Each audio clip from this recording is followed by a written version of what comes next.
That riff still sounds so incredibly heavy, and when it gets to the down, I just get goosebumps all over my arms, no matter how many times I've listened to it. Hello, this is Sammy from Employed to Serve, and this is my 5 favourite metal riffs. So my first favourite metal riff, I feel, it comes from one of the most underrated metal bands of all time, and that is Crowbar, I Feel the Burning Sun. It is just heavy as hell. All of their riffs are heavy as hell. I feel like you could kind of pick any Crowbar song and I would say, yeah, that's probably one of the best, metal riffs of all time. And I feel like the band is finally getting the credit they're due now, and a lot more people are cottoning on to Crowbar, so big up Crowbar forever. The most Crowbar moment we've ever had was not on our most recent album, but our last one, Conquering. There's a track called Set in Stone, where there's a middle 8 riff, which was originally written at like twice as slow, because it was just me trying to be Crowbar, and then basically I just sped it up and then wrote the rest of the song around it just because I like the riff so much. Number 2, and me and my fellow axe slinger David will bond on this, is God of Emptiness by Morbid Angel. I mean, the first time I heard that riff, and the video, if anyone's familiar with the video, is just the most satanic looking thing, which is very apt to say whilst we're sitting here in the Lucifer Lounge. And yeah, and I would say Morbid Angel was definitely bled into Employed to Serve. I mean, particularly with David coming on board as well, and me and him just like nerding out over, Trey from Morbid Angel and his kind of guitar playing. He also wears leather pants as well, so I guess he's kind of influenced that aspect of my my metal career.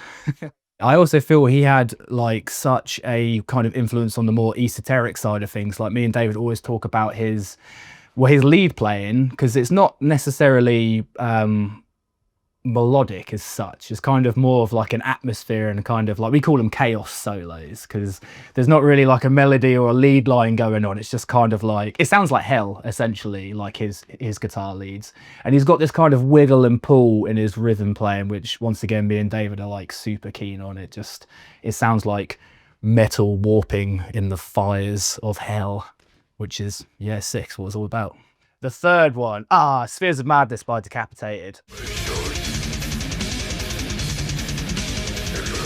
Love Decapitated, and Vogue's such an inspiration on me as a guitar player, but first time I heard that kind of mechanical I was just like, holy shit, I'd never heard anything like that before. So I think that kind of introduced me to the more techie side of death metal. And we were talking about Trey being such an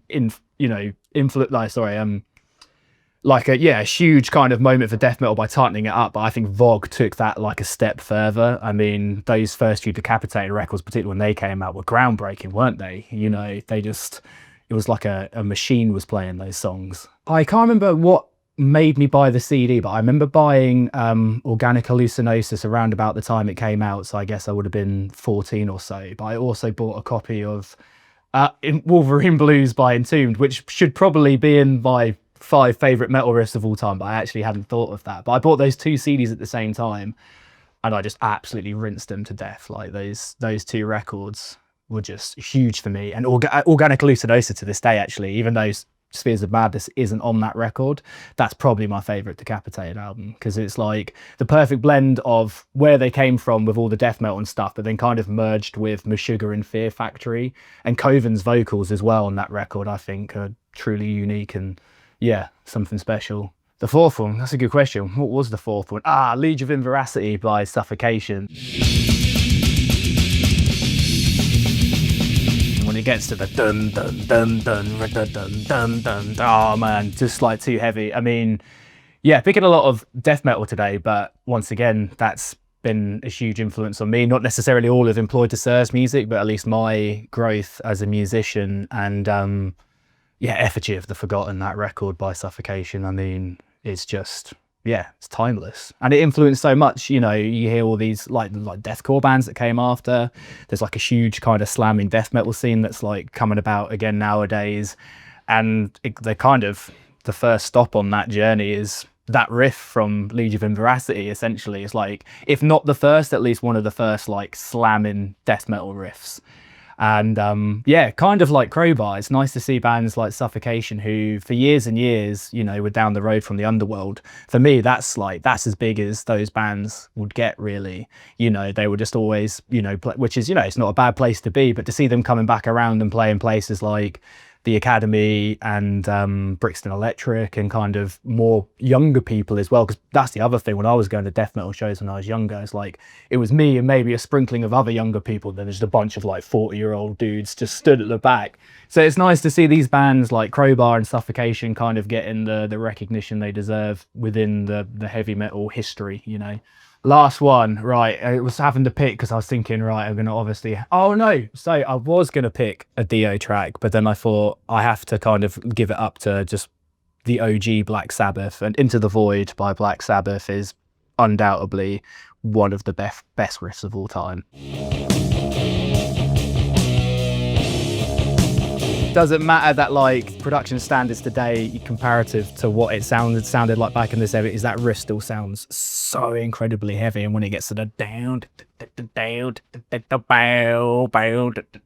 just get goosebumps all over my arms no matter how many times I've listened to it. And yeah, I mean, Black Sabbath, just one of the best metal bands of all time. The Godfathers, right? The originators. I guess everyone at least knows the name Black Sabbath pretty early doors when you get into like heavy music, because, you know, people will there'd be tales from people older than you, and of course people will be wearing the t-shirts because it's so iconic, sort of like Guns N' Roses and the Rolling Stones. You kind of, it's pop culture almost, isn't it? So you can't escape it. But I think when I really like first started listening, I got a copy of the self-titled record, the first album, when I was about 14 or something. I mean, to tie this all together, you know, for Hammer, it was around sort of like the, I don't know, 2005, 2006 era, where you had a lot of these new wave of American metal bands who wore their influences on their sleeve, and a lot of those bands would always be citing Black Sabbath and stuff like that.